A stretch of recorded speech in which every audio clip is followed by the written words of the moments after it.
that I'll be recording this session. So just please be aware of that.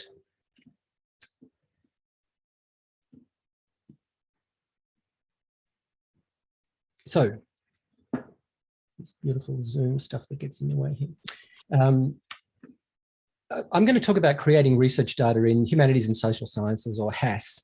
And this is, typically it's incidental to pursuing a research question. And it's not always apparent to researchers that they're creating data, but, they, with a little bit more attention and a bit more research infrastructure available to them, they may think more about, creating manuscripts, recordings, transcripts, images that they typically would be creating in the course of their research, but thinking of these as objects, I call them first-class objects, not just as epiphenomenal or, something that's to the side of their research, but actually can be central to the research.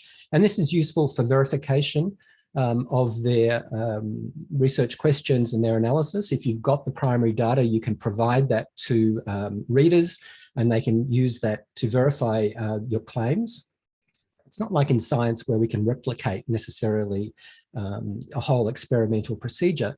But, if you say that something occurs in an image that you've seen or in an archival file that you've retrieved, if you can provide the image of that together with your analysis, it makes it stronger than relying on people having to go back to an archive and look up papers.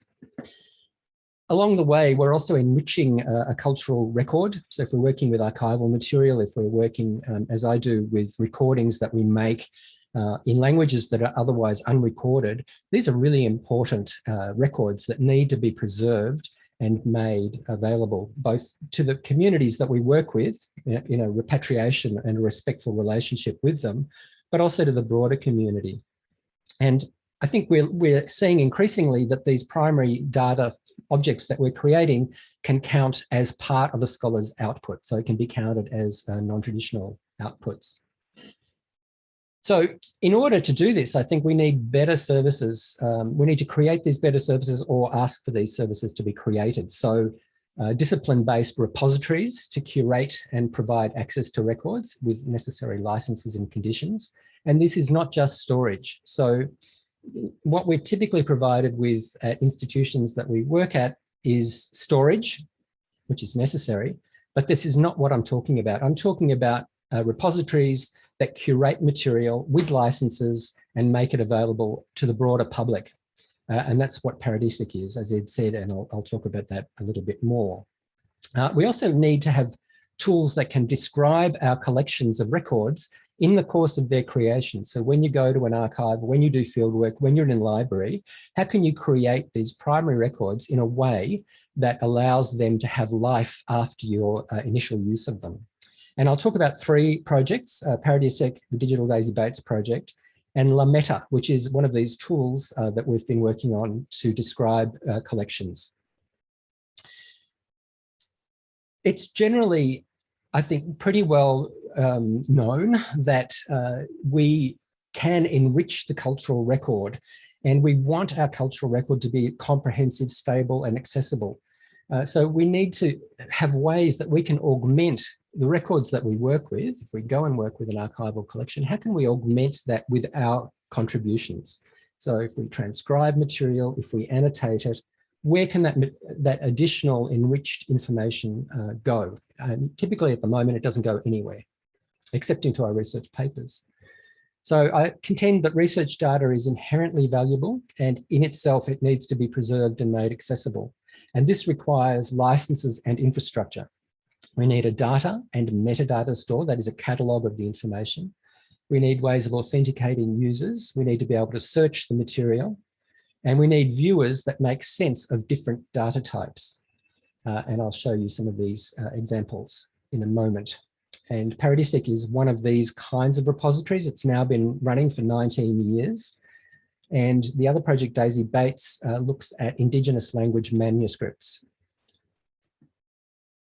Why is this particularly interesting? Well, for us as linguists, we live in an area that has, if we look out to the Pacific, somewhere around a quarter of the world's languages.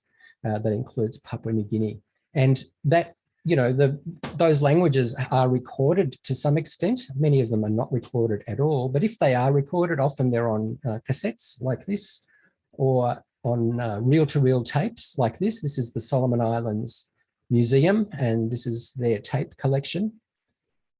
So the things that I'm talking about are relevant. Obviously, these are particular to linguistics and particular to the disciplines that I'm interested in. But I hope that I'll make the point that this is generalizable to many disciplines, and particularly HAS disciplines, that we create research records. We're often not really aware that we're creating research records, and that we can build good ways of working with them into the future. The other kinds of records that I'm talking about are manuscripts, like these kinds of things. So I think there's a social justice aspect to this, especially if we're working with Indigenous language records. If we've done anything with these records, I think it's beholden on us to make them available for speakers of the languages to have access as well. From a linguistic point of view, each language can provide novel insights into the human language faculty, and so every piece of work we do adds to the taxonomy of language types. So that's a sort of scientific approach to it. The scientific method, as I mentioned earlier, that we can verify our research by reference back to the primary data. And so we need to build methodologies which allow us to cite that primary data in our research. And so citation requires persistent location, that is, the objects that we're talking about, the research materials, have to be in some sort of location that has persistence, and that's what the archive provides.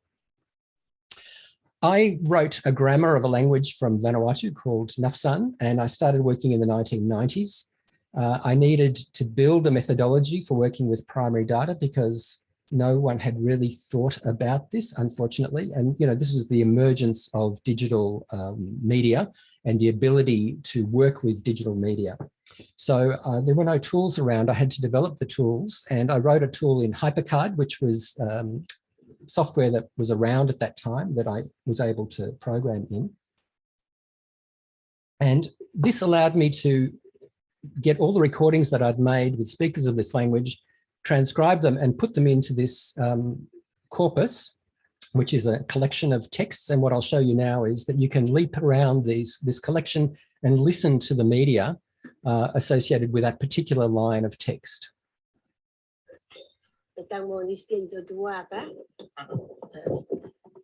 And you can clip that and make it a citable form. You can then paste that into your document.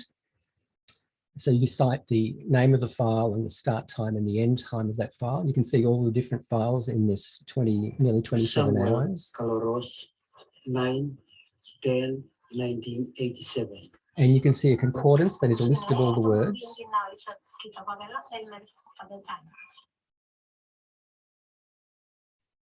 And you can search for text in the way that you would expect. Once you have text in this form, you can search for it. But each of these is linked to the media. So every time you click on one of these, you hear the original media. Now, this is important for linguists because transcriptions improve over time. And as your knowledge of the language increases, you will see mistakes you made in your earlier transcript, but only if you are able to see the transcript and hear the audio at the same time. So that's what this tool provided for me.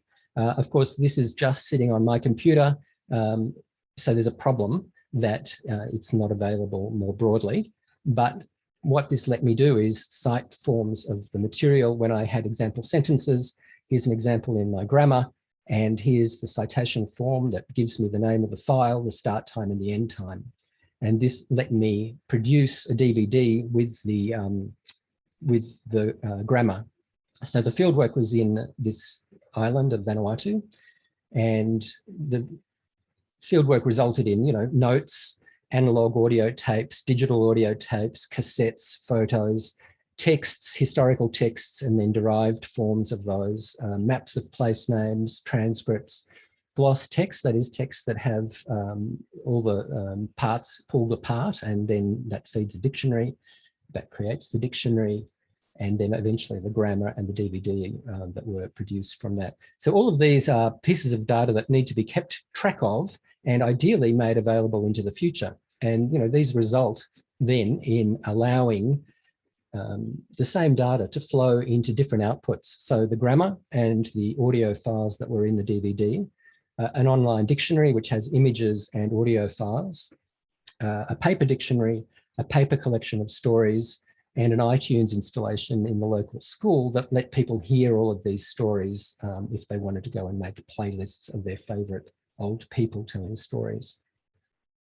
So to make all of this citable, there was no repository available. There was no location where if I cite a file in my grammar, I want people to be able to listen to that. So we built Paradisic partly in response to this research question of how can we make primary data accessible and citable. One of the other motivations, of course, were all of these tapes that we knew were sitting in people's deceased estates or in their offices when they retired, and nobody was digitizing them. So we got ARC LEAF funding in 2002, and we started working in 2003 in a collaboration between Melbourne, ANU and Sydney. The main CIs involved were Linda Barwick, a musicologist, and myself. And we had a target of digitizing 500 hours of these tapes in the first year, which we did. So there was no suitable repository. The National Film and Sound Archive, IATSIS, National Library, none of them had it within their role to look after tapes made in Southeast Asia or the Pacific. And university storage just doesn't do it. It's not public facing, it's not curated, it doesn't have a catalogue, it has fragile URLs. There are many reasons why university storage wasn't going to be sufficient for the kind of archive we wanted to build. So at the moment we have, and you can see the points where collections come from, but there are 1,284 languages represented in the collection. It's 132 terabytes, but actually you have to check that every day because at the moment it's growing at about a terabyte every few days. And 14,000 hours of audio. About half of that is audio that we've digitized from analog tape that would otherwise have just been lost. We have API feeds from the collection that allow it to be part of international search systems like the Open Language Archives community. The catalogue itself lets you look at objects. So we have viewers built into the catalogue, which lets you look here, for example, at an image file of field notes or a video, or for example, here again is a transcript that has text. So just as we saw in the Hypercard version, that data now can be migrated into a repository and you can hear that data directly in the repository.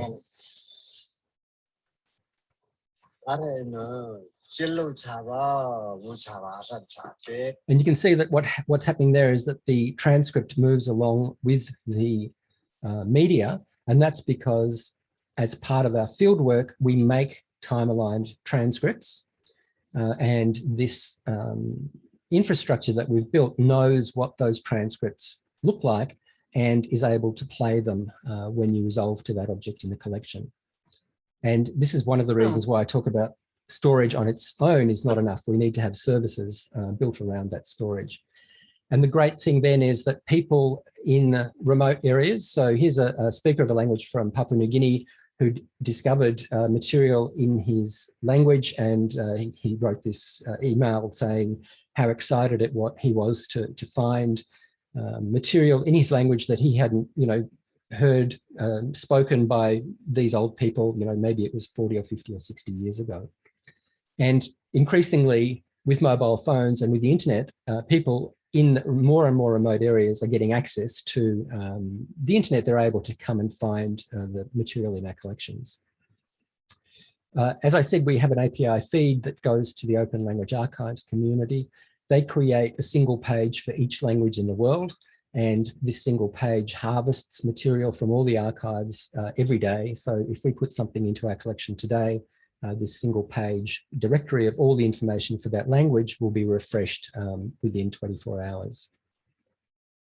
Because the material is available in Paradisic, they can be reused by other people.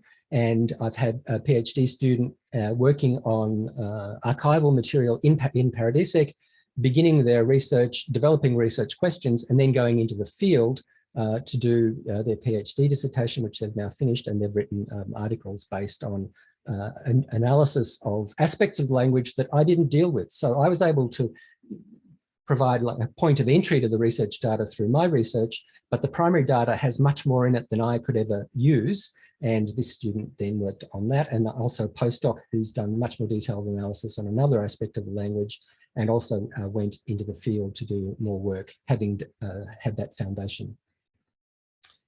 So archiving early and archiving often. The citability and wide distribution of metadata encourages more users of the material, and more users means that the material gets interrogated more, and you can find where there may be gaps in the data and you can fill them. But we need to have a relatively simple path from primary research to the archive. So we don't want to make it difficult for people to get their research materials into the archive. So we train linguists to do this, a lot of this work as part of their research. So the time-aligned transcripts that we saw of media, if we train people to use the right tools, they'll create these transcripts rather than just making a transcript in Microsoft Word, which doesn't have any life after you've finished your work on it. And as I said, we want to build the idea of collections as non-traditional outputs, and I think we're getting some traction with that. We do a lot of work on training students and speakers of languages in the use of these tools in linguistic data management, corpus development and transcription tools, because we can't expect good archival material to just be developed. It has to be developed by people who understand why they're doing it and who understand how they can create it. There are a lot of cultural centres in the region that we collaborate with in Paradisic, and we've digitised tapes with various cultural centres and museums. Again, there's a development of trust. Because Paradisic's been going for 19 years, people trust that it can look after this material. And we're also hoping to build more repositories in the region, and we're working with people in French Polynesia to build an archive of their language materials. This is an example of the Solomon Islands Museum. They have all of these tapes sitting around their office, but they have no tape playback machines. So the tapes, as they are there, sort of useless, and on top of that they're in the tropics, so they risk getting mouldy and eventually becoming unplayable. We got some funding from the Endangered Archives program to digitise 200 of their tapes.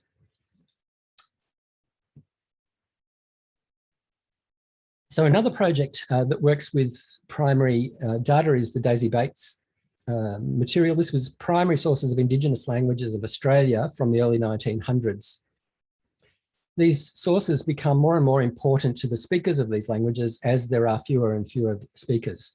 And unfortunately for many Australian languages, it's the case that the languages aren't being spoken every day, and early sources become really critical when people want to relearn their language. So Daisy Bates's papers are in various libraries, and they've been used in various research projects, but that use isn't reflected back into the collection. And I suppose I'm interested in a research process where if you enrich information in a collection, that enrichment should get back into the collection and not just be used in your research, and then the research objects that you're working with remain untouched. So the Daisy Bates papers are handwritten manuscripts and typescripts, and there are many of these. There are, in this section that I'm looking at, 24,000 pages, of which 4,000, nearly 5,000 are typed. And this is what was put into this online system, which has been online now for a few years. And I'll just give you a quick visit to this page. You can go and visit yourselves. On the left, you see you've got the typescript version and a handwritten version and a typescript in the middle. And you can enlarge the script. You can search. As you scroll through, it scrolls along with you. But when you search for text, again, when you've got the text version, you can search it, which of course you can't do in the paper version. And you can also, because each of these vocabularies has geography associated with it, you can map them and then see, for example, here, we'll look at all the words for I, which is one of the words that has lots of responses in the questionnaires. And And you'll see all of the words for I in the various questionnaires. This is interesting too, because you can see similarities and differences between the words, but then you can click on those words and be taken to the questionnaire that they come from. And as you scroll through that questionnaire, you can see on the right, the page images scroll with you. This is using the text encoding initiative as a technology underneath it for linking the text and the images. So this project created a textual version of hundreds of vocab items that were recorded in the early 1900s. So for the first time, you could search the vocabulary texts and you could cite down to the level of page images. And as I showed you, you can have a geographic visualization. But as with many of these projects, once you've built something like this, there are all kinds of unexpected uses of the material once it's out there in the public. And this particular collection has now been used by many Aboriginal people who ordinarily would have had to go into the library in Perth or Adelaide or Canberra to look at paper versions of this, and now they can look at it online, they can search it online. But we've had biologists using it, looking for plant and animal names. There's all kinds of uses that digital data can be put to that weren't part of the original research brief. The page was launched in 2017, had over 6,000 users, and gratifyingly, a lot of them are in Western Australia, which is where the vocabs are mainly focused. Now, the last part of this talk is about building collections and building well-described data. And we've got a tool that we've been working on called Lemetta, which is in almost final, its release form. It's a desktop tool that lets you describe collections of data on your laptop. So as you're in the field, as you're in the archive, you may have objects that you find, so JPEGs. You can create sessions and you can put in metadata about those objects. Here's an image, and you can put in information about that image, and it will then, create a form of data. You can export it in various formats, but in forms that can go into the archives. So Lemetta is answering a need. People want to create well-formed collections from the moment of creation of the files, and that's what Lemetta is addressing. And then it outputs that in standard formats for various digital archives that exist in the world. So what I've shown you are three examples. The first is a sort of discipline-specific public-facing archive of research materials. As I said, it's been running for 19 years and keeps getting more and more material deposited as people recognise the need for having citable forms of their research data. The Daisy Bates materials, even though they were used in many, for example, native title cases and other research projects, there was never a repository that accepted that enriched information. And so all of that additional information has been lost. And I don't think that's good research methodology. And finally, I showed you Lemetta, which was a tool for improving the creation of research collections. So research data needs care and publication, just as do traditional outputs of articles and books. And we need to change the way we think about research data and not treat it as a disposable means to an end, and that end is articles and books, but that it has a place itself, and that creation of good research data should be acknowledged in our publication records, in our promotion and tenure documents. The great thing about HASS data, humanities and social sciences data, is that it has, in general, a big public interest. Unlike astrophysical data, which is only of interest to a handful of astrophysicists, HASS data is usually of interest to the general public. And you can see the material that I've been working with Indigenous language materials of interest to, obviously, to Indigenous people in Australia, but also to researchers and in linguistics and researchers in other disciplines. So we need a national data service. I know we used to have one, but it actually didn't deal with data. And we need a national data commons. And again, we're meant to have one at the moment, but as far as I can see, we don't actually have a data commons that will care for this material over time. So all of our funding, all of our projects are very time limited. Everybody's loath to take on something that, you know, has to be looked after in the long term. But it's critical that all the research data that we're creating now in digital form is very delicate and needs to be looked after. And we need national data repositories and university data repositories that will curate this material over time. And we need to train researchers and provide them with the means to create these records to increase impact engagement and demonstrate responsibility to the communities that we work with. Thanks. Thank you very much, Nick, for this very interesting overview of your research.